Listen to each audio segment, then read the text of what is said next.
Somehow, somewhere, gliding parted company with its own image. The sport developed into a high-tech miracle, but the sport's image stayed rooted in the 1960s. Now these machines are so fast and fly such great distances that over the past 40 years they've slipped quietly out of public view. And if anything, anywhere, deserves the title of the world's most amazing untold story, this is it. Incredible machines, incredible people, incredible journeys. And to tell this story, the world's top pilots, a new type of race, New Zealand's unforgiving mountains. To visualise the world's ultimate glider race will involve some technical adventures no less dramatic than the race itself. Pilots, cameras and animators gathered in Queenstown today to show off new technology that will revolutionise the sport of gliding. A pristine winter's day and the sort of images that it's hoped will do for gliding what technology's already done for sports like yachting and golf. The pictures are from a state-of-the-art gyro-stabilised camera. The graphics just the latest innovation from the groundbreaking animation research. The January's Grand Prix, featuring 10 of the world's best pilots, is the priority. Gliding will be seen like it's never been seen before. Organisers say providing live TV pictures of the New Zealand Gliding Grand Prix in January will be a huge technical challenge. Animation Research is an amazing small company. They changed yachting forever with their groundbreaking work on the America's Cup, turning what had been an elite, inscrutable sport into a mass media success story. Then they moved on to car racing and golf and cricket, arguably the world's most puzzling sport, at least to the uninitiated. But now the challenge is greater: how to track gliders through terrain where there are no radio or cell phone networks. How to track the gliders with virtually no time delay.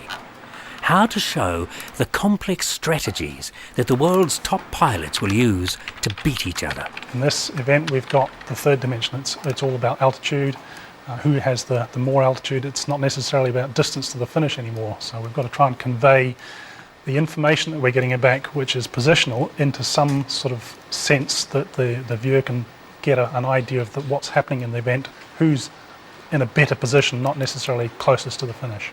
The answer lies in these thousands of lines of computer code and a series of powerful black boxes. Time is tight, and only weeks away from the start of the Grand Prix, success looks far from guaranteed. Being in the middle of nowhere is the biggest problem, and so what we're doing at the moment is we're really focusing on trying to get a satellite-based solution working.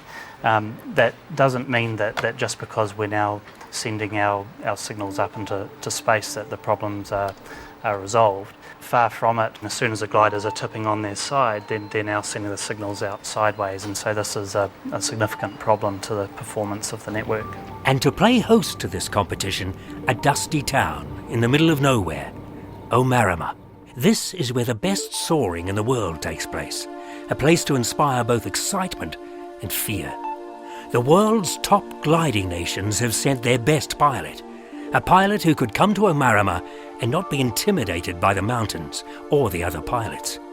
Sebastian Kawa, the world's top-ranked glider pilot, became Poland's national yachting champion before flying gliders. He's a hospital doctor. This terrain is so beautiful and these conditions are so strong that it's a pleasure to fly here. Pete Harvey, an English architect, won the British hang gliding championships before learning to fly gliders. He holds the record for the longest distance in an international gliding race. He has his own brand of dry humour. It's a bit like a knife fight in a telephone box. You all get in there and you're tick, tick, tick, tick like that and you go round and round. David Mockler from the United States works in the defence industry and holds the Hatcher Trophy, the Top Gun award of American soaring. We don't interact with the rocks like you do here in New Zealand. Graham Parker, 4 times Australian national champion. He runs a private anaesthetic practice in Adelaide. It's Graham's job to beat the Kiwis. Here, even small decisions you get wrong can cost you big time. Olivier Darros from France is a former world champion and works as an instructor at the French National Gliding Centre. It's very difficult because I don't know this country. Uli Schwenk has been German national champion and been a member of the German team since 1992. He owns clothing stores and is a national hero in a country with over 30,000 glider pilots. And this is something special, I like it. Giorgio Galetto is known in Italy as the mountain rat. He loves to stick tight to mountain ridges where the air is rough and powerful.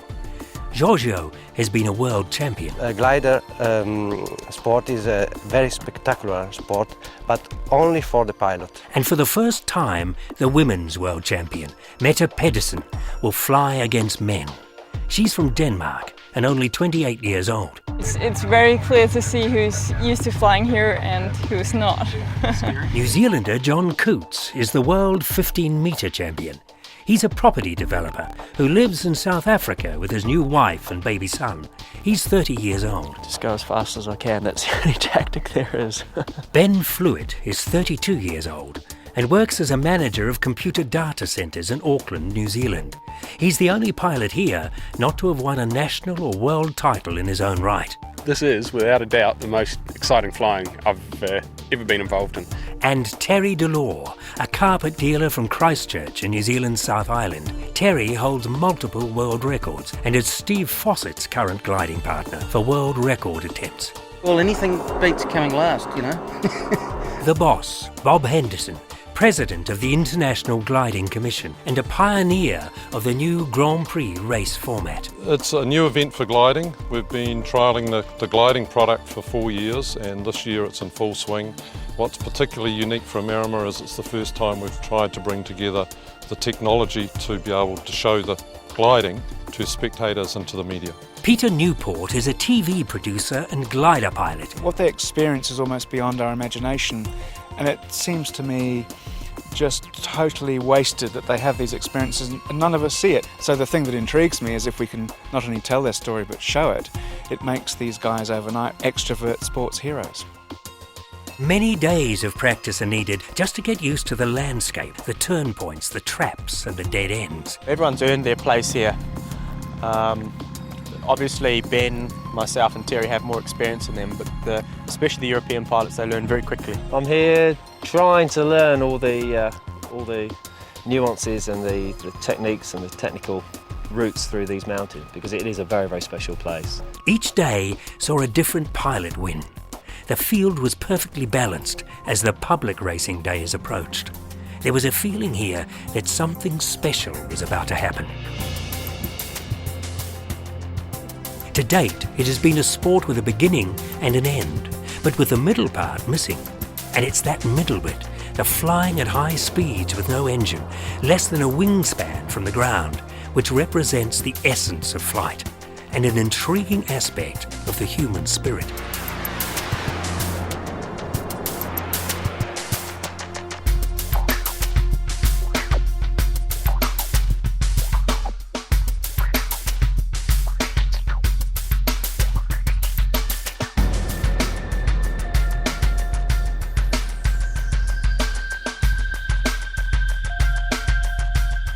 Mette Pedersen gets off to a rough start, landing 8 kilometers short of the runway. I thought that I was about to make it home, and then nature kind of told me I was not about to make it home. I had a lot of sink for a short while, which put me out of options. I had to go directly towards an airstrip like this.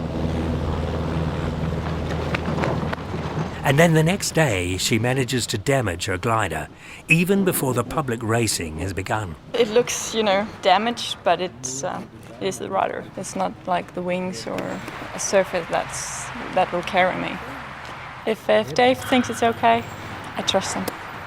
And I think I'll just sit down for 5 minutes and get the mental pictures back in my head of a glider that flies perfectly normal. It's the first time that we've had all the world's best pilots in one place, in one class.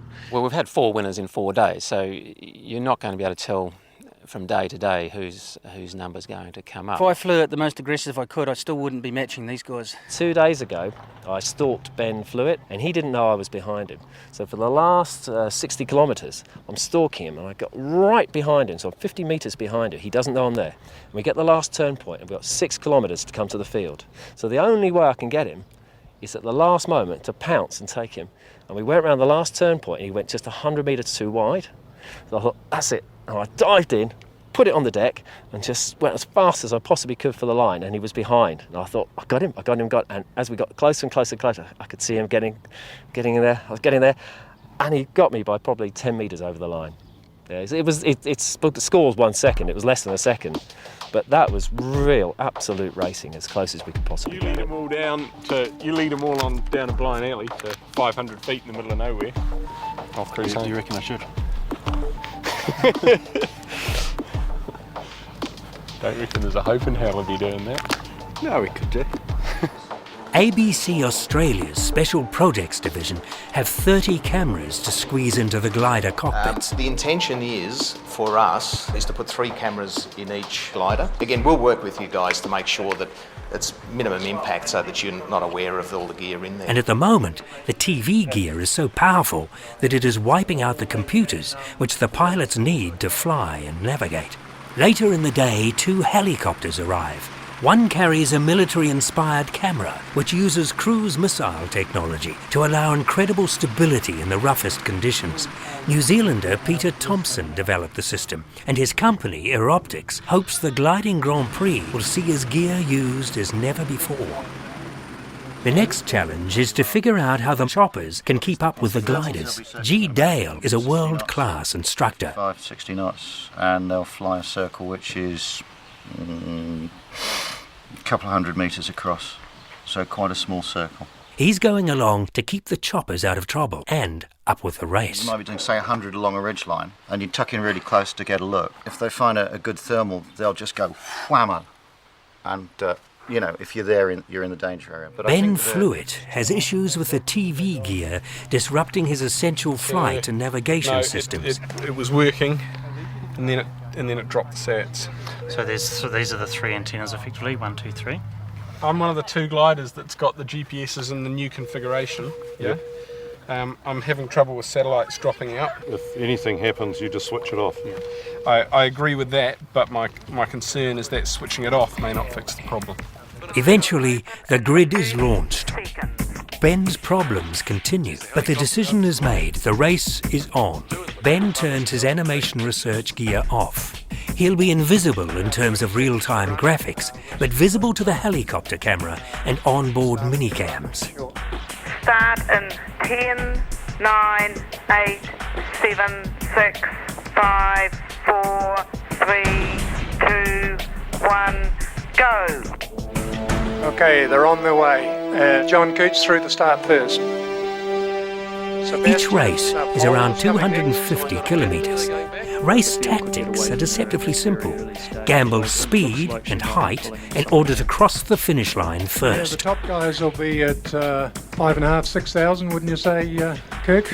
Yeah, I think so. And Meta's 1,000 feet below the lowest of them. There's a bonus point for the first glider around the initial turn point, TP2, and this puts extra pressure on. The pilot who's closest to the turn point is not necessarily in the best position, because if he's somewhat lower than the pilot behind, the 2 even out. We've got Kawa, Delore, Coots, the first 3. So these gliders can glide 43 kilometres horizontally. So, that in still air. So assuming they got no lift and no sink, from 3,300 feet high they can glide, in theory, 43 kilometres as long as there's no obstacles like hills in their way. And their goal is to try and obviously find climbs along the way so that they can glide further than that. Fluitt and Coots, former teammates and boyhood friends, find themselves locked into a determined dash for turn point 2. Olivia Darros joins the sprint, and things get serious. That's more than the liftoff of the 737 at the local airport. So we should see who's getting there first within the next couple of minutes.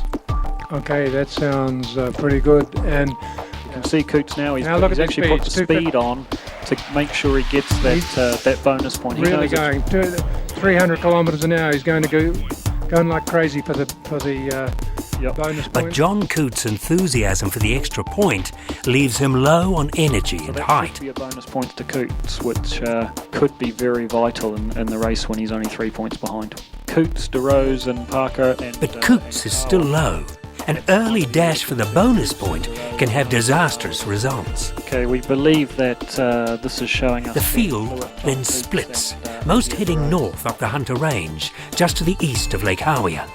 The other smaller group decides to cut inland. That's pretty unusual for the pack to split as much as that, and Delore and Sebastian Kawa have come right onto the Howea Ridge. As this comes around, you'll see Lake Howea. So Sebastian's got 40 k's to 1, Giorgio 43 k's, Terry 43 k's, Graham Parker 44 k's. They're in a strong position from an altitude point of view, low altitude route. If they just cough a bit, they're going to be in trouble. Appearing here, 3 peaks of Mount Cook and the South Ridge, first climbed by Sir Edmund Hillary in 1952. It's a very humbling sport, this gliding thing. You make all these decisions, huge decisions, and you get back and find somebody else has raced around quicker than you. And all will be revealed at the turn point up there. Kirk, we got a horse race here. Yeah, I think looking from that, those guys on the Howea Ridge will probably... past DeRose and Fluid going in there. I mean, look at the altitude Coots has got now. We haven't seen anyone that high all day. This is pretty inhospitable country, ladies and gentlemen. There's no roads up this valley at all. Suddenly, everyone's into serious alpine conditions. The rolling hill country giving way to the high, forbidding black peaks. So Graham Parker's throwing in a turn here. He's going, I want to stay on top of the ridge. 10 or 15 kilometres from the Landsborough River. And if they go over there, there's nowhere to land. So that's the Hunter River underneath. These are the world's best pilots. Winning is at the front of each competitor's consciousness, but no one is untouched by the sheer majesty and danger of their surroundings. Parker's going for the turn. Okay, he went out at 6.5 roughly. He's heading out to the turn, which is out in the middle of the valley. We call it Scrubby. It's out in Scrubby Flat in the middle of the Hunter River. Great fishing place. Oh, it's magnificent. Here he is, going to whack himself into the beer can. Giorgio from Italy. They've got big mountains in Italy, and he's a master of this kind of alpine flying. And look how he's working the gullies there. Look how he is sucking every ounce of energy out of the side of the mountain. And look at his height, 6,800 and 6,900 feet. He's just working all these bumps because he knows he's got to be as high as he can when he gets out to the turn. That's Sebastian, the leader. Look for his shadow. You can see as a shadow occasionally underneath on the rocks. So he's running close to these giant cliffs. Forbes Flat, at the head of the Hunter River, but don't tell anybody about the fish up there. Now we see Sebastian crossing the pass there, and is that the pass? Oh, Graham. Yep, Graham. Do you think he crossed? He may have crossed. It looked like he crossed. He looked like he got quite a bit of sinking behind the hill as well. We'll get an angle. I think he may have been crossing to the upper Ahuriri. Look at the guy climbing at the top left there. We've got 3 of them climbing there against the rocks. Hopefully we can see who that is, because there's a couple of D2s in there and we may be able to find out who Ben's flying with. And Parker's got 10,000 feet there momentarily. There's some strong climbs there on the black rocks going like crazy. And just imagine, ladies and gentlemen, these guys have never been here before. They're seeing these mountains for the first time, just like you are. So he looks to be crossing the saddle there, Gavin, do you think? I think so. That's the Hopkins. Yep. Somebody's on the way across into the Huxley, I believe. And somebody's already nearly there. It could be Giorgio. Giorgio, that clever little Italian. He can fly in the mountains like nobody else.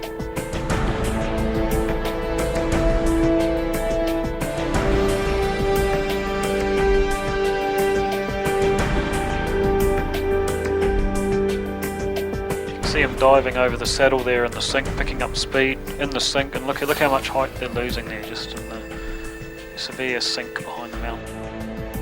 They're up in these wild remote valleys going down like a brick. And Sebastian Kawa makes it to the Dobson turn point first, even though he has never flown in these mountains before the Grand Prix.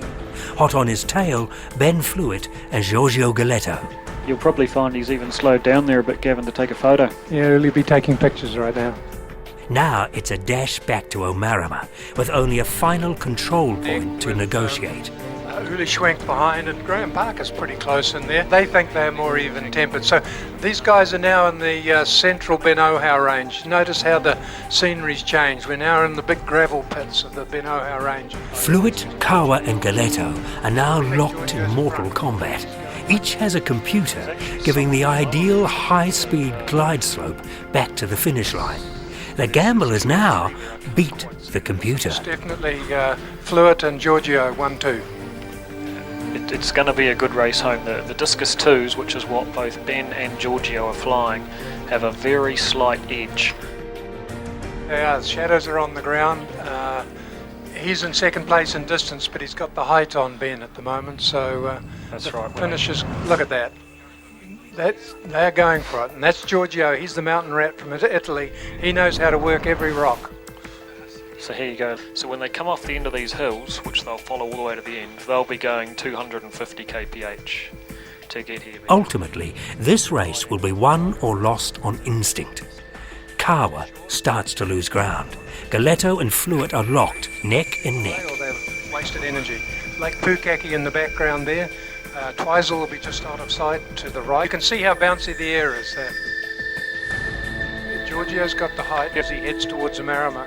Look at him bouncing. He's holding the hand and he's got both hands on the stick. It's rough out there and he's going fast. Okay, so they're 10k out from the turn now, so they'll be back here within probably 5 minutes.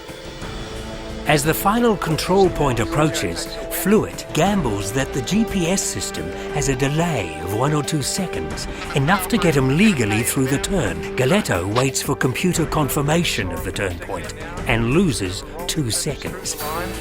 And he thinks that's the only way he can stay in front of Sebastian. So they're neck and neck. Fluit flying so fast and furious on the final glide that he can't use the radio for fear of biting his tongue. So you might not see Ben. You can see him on the camera. But we can see them clearly with the naked eye now. They're getting down on the trees there.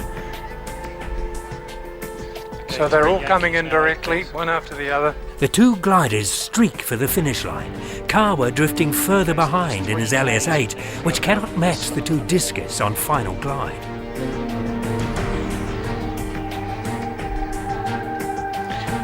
And it looks like, amazingly, that... So who's going to be in front there, Kirk? I think Ben has done it. It's going to be close going through the line. It's Giorgio and Ben, very, very close. Giorgio is on the far side, Ben is on the close side. It looks like Ben has got line honours. Oh, well done, Ben. Well done, Giorgio. What a race. What a race, ladies and gentlemen. And you've just witnessed history. This is the first time in history that a glider race has been followed live from the beginning to the end. So this is the first time on the planet it's ever happened. Here comes Sebastian. Sebastian's coming in low and fast now.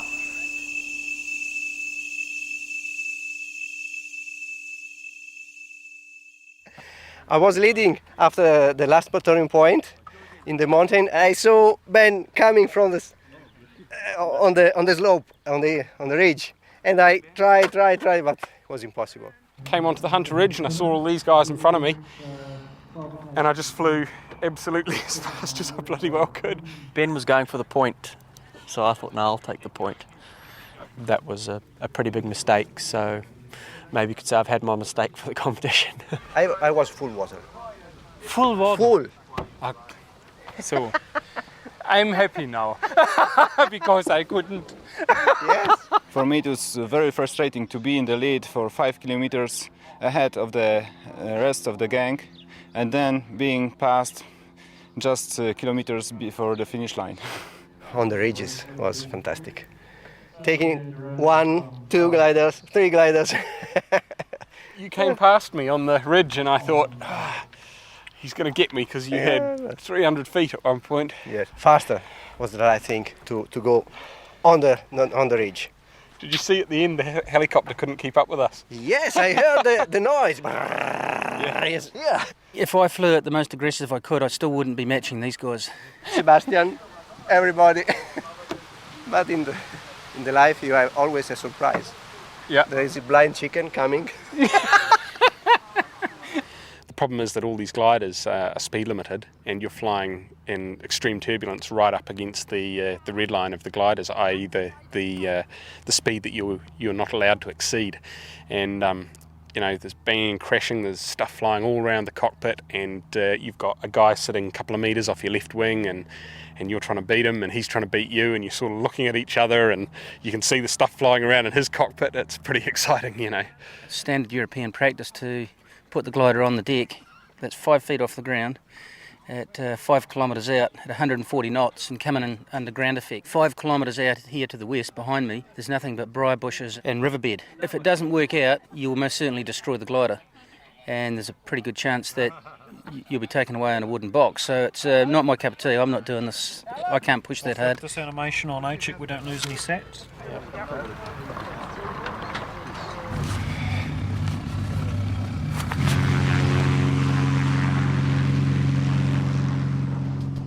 Today's conditions are not so strong, and the race will not be easy. Okay, they're circling before the start now. They need to gain height to get out to the start line. They're all working together, trying to suck every inch of height they can out of the weak thermals on Mount Horrible. 9, 8, 7, 6, 5, 4, 3, 2, 1, go. The race is on. Travelling fairly slowly now, probably 60 or 70 knots. They're more or less in a gaggle, going back to Mount Horrible and around the first control.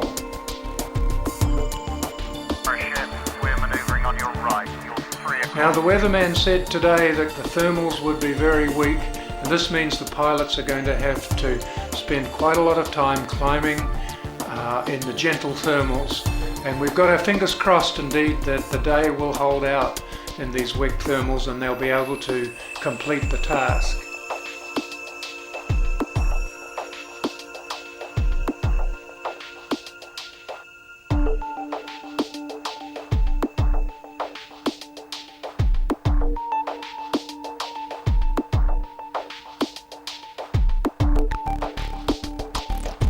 Climbing slowly, just about 7 or 8 kilometres to the southwest of the airfield, and it looks like Terry Delore is setting out on his own. Terry Delore's on the way to the Lindis Ridge, which is where he's hoping to get his next climb. Terry once again has lit out at the front of the bunch, and it looks like Kawa's following him. Yep, Kawa's right behind. The two of them have made a dash for the Lindis Ridge.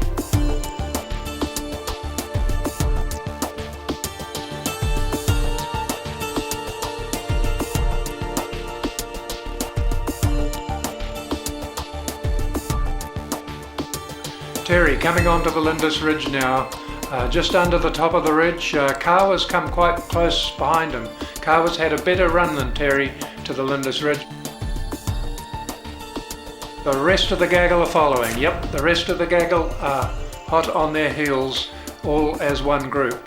There's Uli Schwenk, and the rest of the group are arriving at the Lindis Ridge.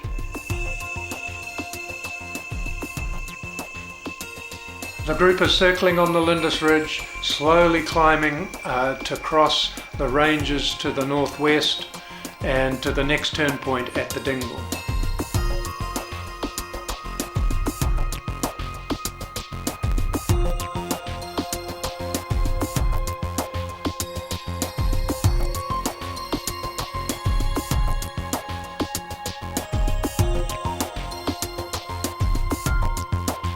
It looks like that Kawa and Galletto have set off of the dingle. Not sure where Terry Delore is.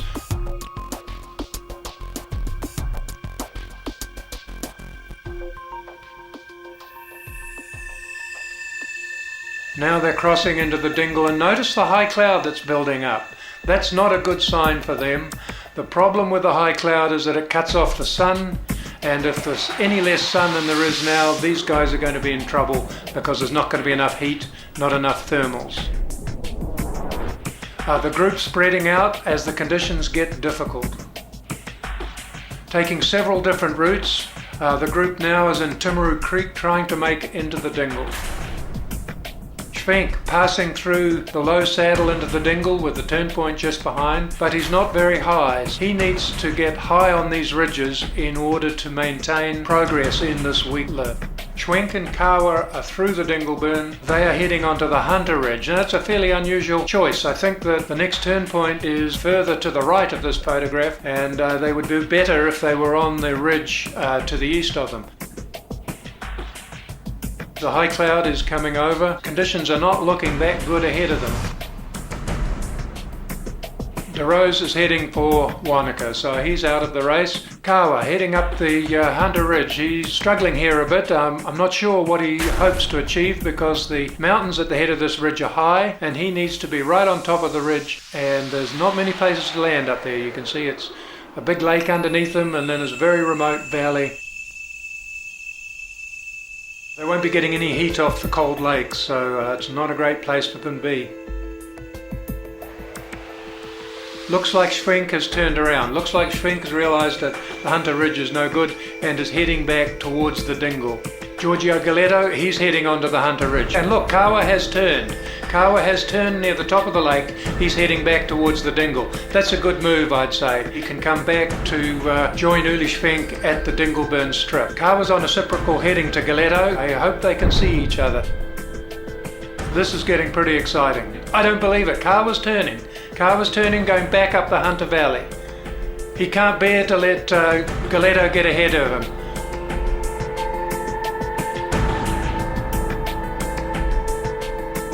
We haven't seen Ben Fluitt's telemetry for a while. It's quite possible that Ben is following Galetto and Kawa. You can see how high the ridges are above them. There's no way that they're going to be able to saw their way over those ridges. And here's Uli sizing up the dingle strip. It's on the green field there by the little pond. Kawa is following Galetto up into the lion's den. I do hope they know where the airstrip is. It's way up that river valley beside the bush. It's just a couple of wheel marks on the side of the river. They're heading now for a almost certain land out on a very remote and difficult strip in the Hunter Valley. I have to say it's pretty exciting watching this live. Normally we are flying this in the gliders ourselves and we can only talk about it when we get back, but it's really exciting to see it happening live as the drama unfolds. So it does look like Kawa has spotted the airstrip. He's turned towards it, down by the trees on the edge of the river there. So he has the airstrip in sight. That's great news. That's a great relief. So Kawa's landed successfully. That's great. Looks like Galetto's going to be in next.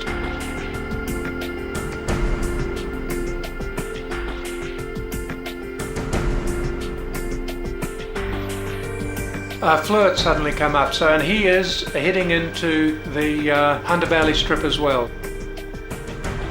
So Kawa's going to land there first, Galetto's going to land second, and here comes Ben Fluitt to land on the Hunter Valley strip as well.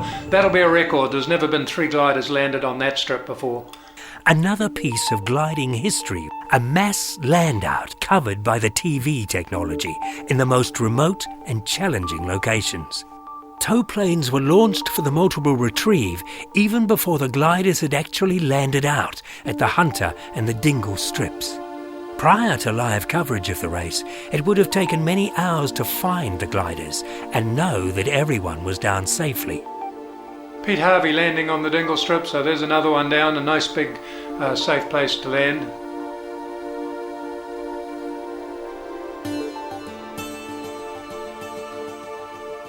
And Uli just stopped at the end of the strip in front of him.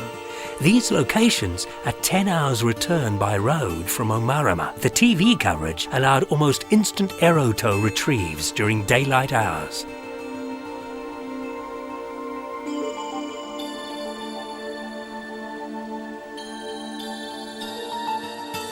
Graham Parker heading into Dinglebund strip. Looks like a nice approach there.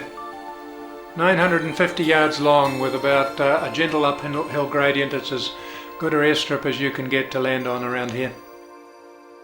John Coots looks like he's got that one nailed. Oh, and here's Fluitt getting towed out of the Hunter Valley strip by the little cub. Yeah, Lemmy in the cub towing Ben Fluitt.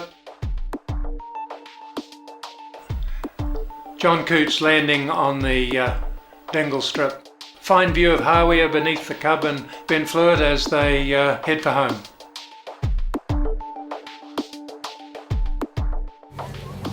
What's the heating onto the mountains? If we have The next day, Task Director Gavin Wills showed little mercy for the Grand Prix You all know pilots. it's a task setter's nightmare when all the pilots land out. That's a task setter's nightmare. I've never been involved in such a successful nightmare before.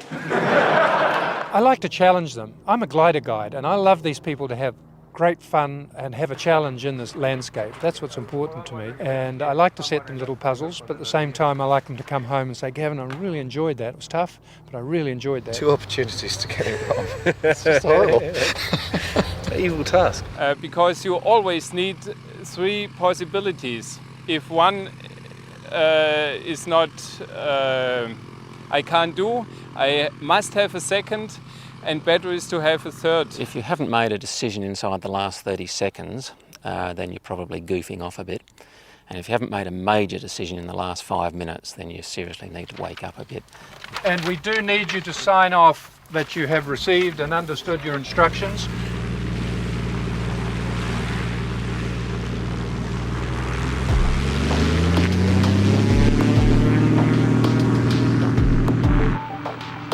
And back to animation. Early. No, Gladiator.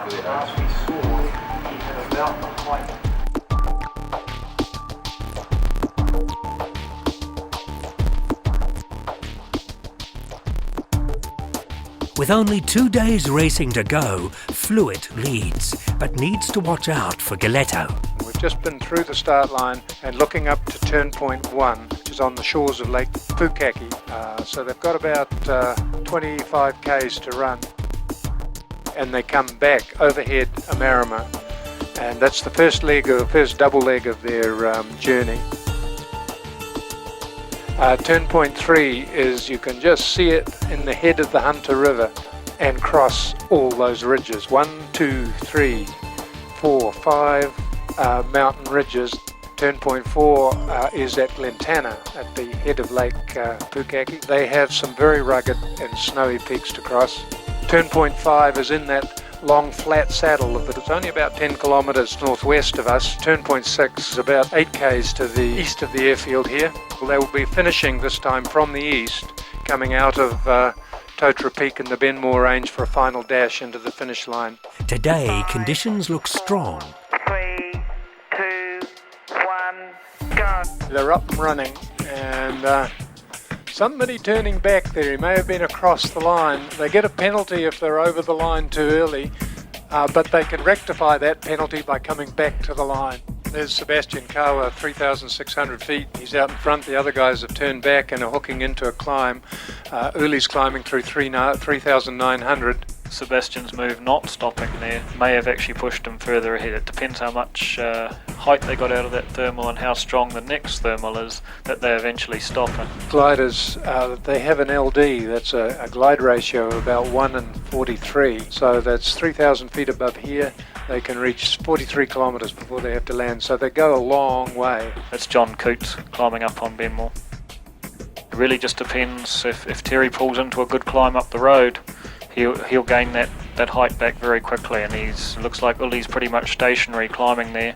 Terry's running and losing height as he goes, and there's, as you see, 1,100 feet vertical distance from Uli Schwenk's height to Terry Delors' height. So I think John Cootes is circling there on the northern end of Mount Benmore. He'll be loaded up with water, so there's a fair bit of flex in the wings as he carries all that weight along. There's Terry gone through the turn, through the big beer can. Giorgio Galetto coming in also about the same height. One of the boys on the way back with Lake Pukaki behind. Now we've got the 2 front runners, but they're pretty low, going nearly neck and neck, back to the north end of Mount Benmore, crossing the canal by the Rotanifa Lake there. Giorgio's getting close to the ground to pick up the heat off the sides of Mount Benmore.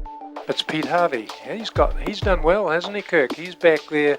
He's a little lower, but he's on the tops, and being on the tops is the place to be today. And you see Delors have to stop back there. He's circling. Galetto sticks to Delors, a decision he regrets when Delors gets low on the return leg to Omarama, chasing a bonus point for turn point 2. Ben's at 5-4, quite a way back, but at a much better height. Here's Olivier de Rosa's coming overhead the airfield now. He's under the minimum height, going through the turn and straight back to that thermal on Mount Horrible, where they hope that it's still running. Okay, is another major decision, isn't it? They're taking the turn and headed straight north. Olivier, on the other hand, headed straight for the hill. You'll find that when they're thermaling a lot of gliders in a thermal like this, the pilot will often take the hat off just to give them that extra bit of vision. Back at the Omarama turn point, the pack splits, with Galetto remaining at the back of the field in order to gain extra height, while Harvey heads out west. They've taken a lot of different tracks, which is going to be very interesting for this long run out to turn point 3 and 4. It'll be interesting to see if they all meet up. Coots, Fluid and Schwenk decide to head towards Lake Ohau to the northwest. Yeah, they think that's Ben Fluid. So he's taking the same line as Coots and Schwenk, which is actually very smart. Here's a great view showing where the field is spread out. That's Coots and Co, Coots and Ben Fluid, and Uli Schwenk heading to the end of the Ben Ohau range. No deep meters on the high country. Look at the height that Pete Harvey's Peter Harvey's gamble's paid off. He's now got 8, and he's going to run to the top turn. So that's the end gully. I know that gully so well. I've been back and forth in my glider so many times. I don't think they're in a very good position there. I would not like to be low on that end. So Harvey's got it on Coots and Uli Schwenk and Co. Co is pretty much in a good position as well. He's only not too far behind Harvey. Sebastian now 8k's back, and Pete Harvey 5k's back from the next turn. There's only 3k's between it, and they're kind of similar heights. Coots in the meantime are moving up the Ben Ohau range. I think they've dropped themselves into a bit of a puddle, wouldn't you say? And on the Ben Ohau range there, Harvey's climbing to get through that saddle. And you see where Coots and Co are. There they are at 7.5, quite close to Harvey and Sebastian Co are actually. Approaching turn point 3, Hunter's End, there are 4 mountain ranges to cross before the gliders reach the 4th turn point, Glentana, near Mount Cook. Not as far behind as we thought they might have been. That's amazing. Barrier Range looks like the Maitland Valley there behind. I mean, I don't care how bad a day they're having it. You know, things can be a lot worse than sitting in your cockpit and looking out your window at that. The Englishman Pete Harvey has got a very handsome lead. Sebastian and Pete are still fairly close, but they're probably 20 minutes from being in here. And Coots and Schwenk have split up. Look at that. And I wonder which way Ben went. And they've got a big decision coming up to this turn, and this is why the nasty task setter set it. And they either have to make the turn and get back on the sunny side of the range, or come down directly home on track. I think for my money, if I could get around turn point 4 with enough height to get back on these mountains onto the Ben Ohau range, I'd come down the western sunny side of it, and I think that would be the fastest way to go. Where Uli Schwenk's gone, I don't know. I think he's gone onto the west coast. I think he is in the Landsborough, and I think he's lost. Pete Harvey and Sebastian Kawa are neck and neck, and they're still working up the range looking for a really good climb. Pete's got the slight edge, but they're virtually back together at this stage. Okay, here's Uli. He'll be looking at his map. I hope he hasn't flown off the edge of his map, Kirk. That would be disaster. He needs a map not to get to the turn point. He needs a map to find somewhere to land right now. So Uli's got himself into a bit of bother way back there. But up front, we've definitely got a horse race, and Sebastian Kawa and Pete Harvey now with the control points ahead of them that will bring them to the finish line. Okay, here's Uli, still struggling. He's climbed a little bit. You can see that he's under the ridge top on the wrong side of the mountain, so there's going to be a little private drama happening over there. Shot of Pete Harvey running along there, along the edge of the lake. You know, he's got no airstrips under him there where Uli Schwenk is. There's a field that I know of about 20 k's to the south of him, but I don't know if Uli knows where it is. Galetto here actually looks like he's had a pretty good run from that turn point 3, because he wasn't too far ahead of de Rose and Coots when we looked at that graphic before. He was only a few k's ahead, and now he looks like he's got about a 10k jump. There's an airstrip out at the Haas Township, but you've got to remember he doesn't know this country like you and I do, so he'll be looking at his map. Gladiator, as we can see now, pushing into the hills, still at 8,000 feet. He's going to try and connect on the top of the Ben O'House and just run down there with a bit of speed. The time of the day when you think you're rounding the final turn, you think, oh, thank God I'm on final glide, and all I need is a few hundred feet, and you glide and glide and glide and get nothing, and then the taps come open and you're dumping water, and a really good day turns to a really bad day. He's heading through the Haas Pass now. That's Mount Brewster, Haas Pass, right underneath them. He's 1,000 feet above the ground there, hoping to make Makarora as a land-out option. Contest Director Bob Henderson just rang me to say that they've got the camera ship helicopter on standby to go over and see what Uli Schwenk's up to, and they've got a tow plane standing by. See here, Pete Harvey from the UK, he's climbing. This may be the last climb of the day. If this is a good climb, he may be able to just climb away in this and he'll be on final glide. The airfield's just in sight now in the centre of the frame where the river gets wide. The Wilkin River coming in from the left. The airfield is 5 kilometres in front of him. Okay, so we can see now Gladiator. He's 15 k's behind. Harvey and Kawa are suddenly being stalked by the Italian mountain rat. From a seemingly impossible position, using a strategy that he'd planned even before the race started. He could take over these guys if they're scratching around in very weak lift. Still 5 k's of the landing. He should have that on his map and his GPS. The 3 of these guys are going to be very Eventually, Gladiator closes on them, heavy with water ballast, speed on his side. They're going to be at the same point, so it's going to be a very good run home. There's a field underneath him, but I don't know that he should land in that. There's a couple of fields ahead of him which are better. He should be pushing on. He's definitely circling over something. He's not circling in left, and that's typically what a glider pilot will do when he's about to make an outlanding. Literally nothing in it. There's 160 metres. Remember, these guys have just flown over 200 kilometres so far, and 160 metres and about 50 feet vertically of height separates them, which is absolutely nothing, and it's just unbelievable.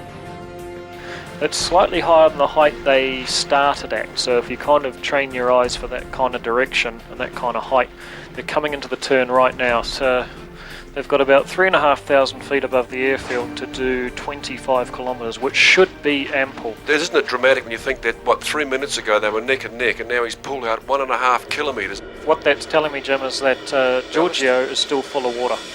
He's not on the airstrip, so hello? Who's this? Pretty much the trick you're going to have to take. Andy, it's Gavin Wills here in Amarama. I'm good. One of our contest gliders seems to have landed in the Makarora Valley, where we know he's landed. The only one who will be dumping water will be Giorgio at this stage. So we've got Giletto now. Here we go. We can see him diving into lower and lower now. He's about 2 k's from the finish, if that. There you go, 2.7 k's. He's doing 230 kilometres an hour ground speed, so he's not extremely fast. Often these guys will come in with a tailwind like this up to close to 300 kilometres an hour. Here we go, dumping water, so that reinforces our theory that he kept his water, and that's how he managed to outrun Sebastian. And look at this. Here he comes. And you'll see him along the runway, folks. Hard out, dumping water, a glider contrail. Giorgio landing through the line from Italy. What a spectacular race. There you what go, a the winner clever of the man. day, Giorgio Gladiator. The mountain rat from Italy rips it off. Alpha Lima Bravo. What an effort. Still dumping water. Sebastian, he's still got a reasonable ground speed as well, so he's going to quite easily get here. He's just crossing the threshold now. Tell me about that. Correct, please. Wait 2 minutes, please. Beat the Englishman. Hotel 2. Well, get a load of that. Who said the British can't Skype? I can speak now. So, tell us about it. Incredible, because when I arrived here, a Mount Horrible, and I didn't climb, I say, okay, I am the last 0 point, and I flew. Lake Ohio was very, very important because the ridge was working very good, so I made a 70-kilometer glide without climb anymore. It was a sting in the tail, that last turn point, because it was over the hills, so we couldn't actually get back. We had to take the slow route through the back. It's interesting. the best way to come back home was to make a turn point and jump over the hills to the western side. But we were too low, and I don't know really how Giorgio made it. That's the second frustrating day for you in a row. Not at all, because I like Giorgio.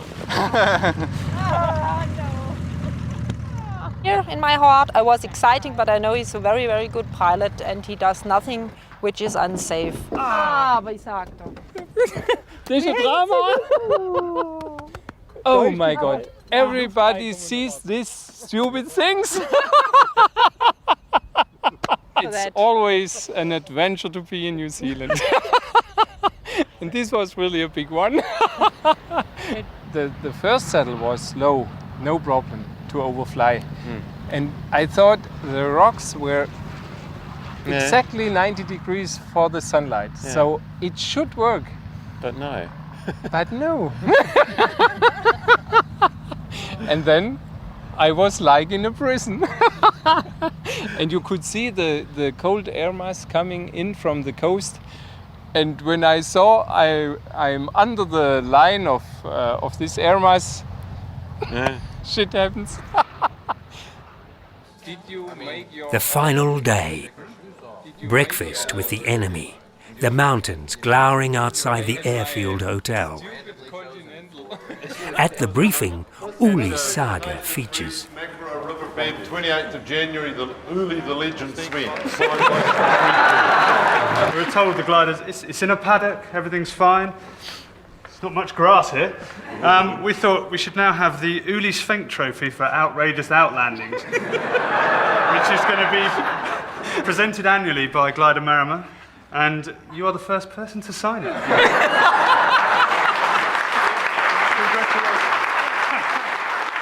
The task B for the day will be an exhibition race that we will organise pretty much the last minute to look after the crowd. On the grid, it is 34 degrees, but conditions are stable, no good for Grand Prix racing. Eventually, the decision is made. The final race will be cancelled. On total points for the 7 days racing, Ben Fluitt has won. I think the cream came to the top, and Ben was well-deserved winner. He knows his hills very, very well, and he's a brilliant pilot. So hat off to him. He's done well. Of all the competitions that I could have wanted to win, this is the one I wanted to win. It's the world's best pilots, and to win it is just absolutely fantastic for me. This sport is a great leveller, and you might be up on top of it one moment, but the next moment you're right down there with the pack, and that's what it does. So you've got to keep bouncing back. You've got to be resilient enough to take the knocks and still come back and have a good time and fly well the next day. It's really good to see Meta here. She's been really good in that she's gone right through to the end of the competition, and that takes a lot of guts when you're flying in these mountains. I think that I can talk for hours about how the mountains work and all the times I was just close to landing out but made it home anyway. With this form of racing and the technology, it's now become a spectator sport. And that has been awesome, both on camera and on tracking system, and we could talk to the camera and wave home and give emotional expressions. Mr. Ben Fluitt, may we take this opportunity to present you with the inaugural Anaro Group Cup, and congratulations.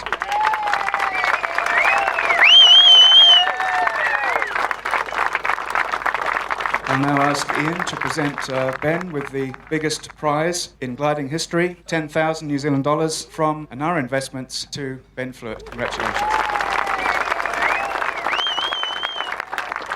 In a surprise twist, the Gladiators have conspired to play their part in another type of new race. This is it, a sprint race, pure speed, just for fun. They'll go through the start line, cross the Chain Hills and the Ahuriri River, and into turn point 1. 10.2, which is right across those faces in front of us of Mount Benmore, out to Clearburn. Then they return, turn point 1 becomes turn point 3, and they'll be going fairly low at this stage and very fast. They'll be coming out of that beer can in the sky, pretty low. The finish line's straight out in front of the commentary desk here. So Graham Parker didn't get the best start. Now the technology has matured into a fully formed, cohesive unit. The pilots are even ready to interact with the commentators. Thanks, Ben. DeRose just off his left wing. He decided to go with Giorgio. Giorgio's found himself a thermal. So on finding a thermal out on the front of Little Bean here somewhere and positioning myself good lift closer to the turn point. Yeah, he just said he was reluctant to talk on the radio and say that he's a few metres behind and just to below him, so because that'll make De Roos go even faster.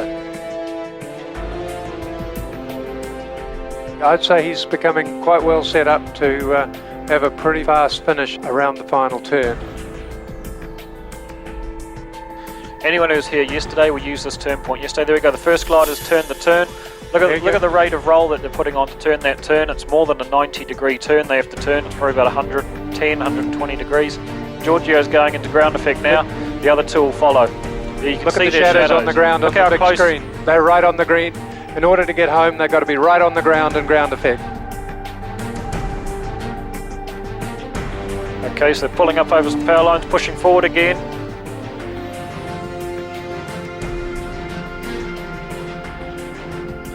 They're going about 250, maybe 270 kilometres an hour. There's Ben dumping water. It looks like he might be out the front.